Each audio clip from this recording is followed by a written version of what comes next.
और एक हेरू की कहानी। स्पाइडर मीन और मासूम बच्चा। न्यूयॉर्क का मौसम इस दिन कुछ अजीब था।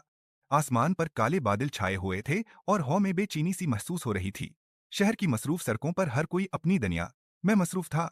लेकिन एक इमारत के सामने एक हजूम जमा था। सबकी नजरें ऊपर एक बिल्डिंग की 7वें मंजिल की खिड़की पर थें। वहां एक छोटा सा बच्चा खिड़की के किनारे लटका हो था, चीख भी नहीं रहा था, बस कांप रहा था। प्रारंभिक स्थिति। बच्चे का नाम एलेक्स था। वह सिर्फ 5 साल का था। उसकी माँ किचन में थी और वह खेलते खेलते खिड़की के करीब चला गया। उसने खिड़की खोली और नीचे देखने लगा।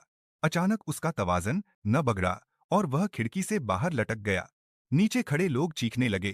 किसी को समझ नहीं आ रहा था क्या किया जाए। पुलिस और फायर ब्रिगेड को फोन किया जा चुका था, मगर वह आने में वक्त लगा रहे थे। हर गुजरते लम्हे के साथ खतरा बढ़ रहा था। हब्स। स्पाइडरमैन की एंट्री। उसी वक्त एक बिल्डिंग के बीचों बीच एक लाल और नीली वर्दी वाला व्यक्ति झूलता हुआ नजर आया।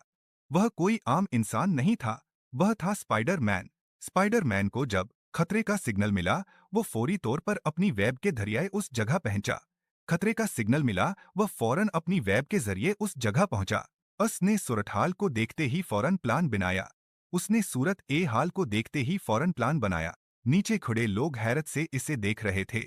कुछ ने वीडियोस भी बनाना शुरू कर दें। नीचे खड़े लोग हैरत से उसे देख रहे थे।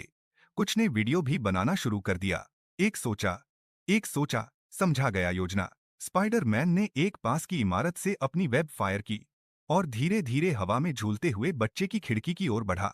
वह जानता था कि बच्चे को डराया तो वह नीचे गिर सकता है, इसलिए वह बहुत एहतियात वह उसके करीब आया।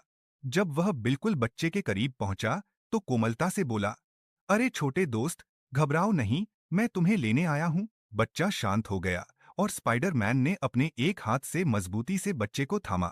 हम और दूसरे हाथ से इमारत की दीवार पर चिपक गया। फिर उसने बच्चे को अपने सीने से लगाकर नीचे की तरफ झूलना शुरू किया। बचाव और हीरो की वापसी। नीचे मौजूद लोग सांस रोके यह मंत्र देख रहे थे। कुछ लम्हों स्पाइडरमैन नीचे पहुंचा और बच्चे को सुरक्षित तरीके से उसकी मां के हवाले कर दिया। मां की आंखों में आंसू थे और वह बार बार स्पाइडरमैन का शुक्रिया अदा कर रही थी। स्पाइडरमैन ने हंसते हुए कहा, यह तो और मेरा कर्तव्य है। बच्चों को बचाना, लोगों की मदद करना, यही मेरा मिशन है। फिर वह एक बार फिर अपनी वेब के सहारे फदा में ऊंचा उठा और न्यूयॉर्क की इमारतों में गायब हो गया। नैतिक पाठ। बच्चों की सुरक्षा के लिए हमें हमेशा सावधान रहना चाहिए। हीरोज हमारे इर्द गिर्द हो सकते हैं, कभी कभी वे नकाब में होते हैं। एक छोटा सा कार्य भी किसी की जिंदगी बचा सकता है।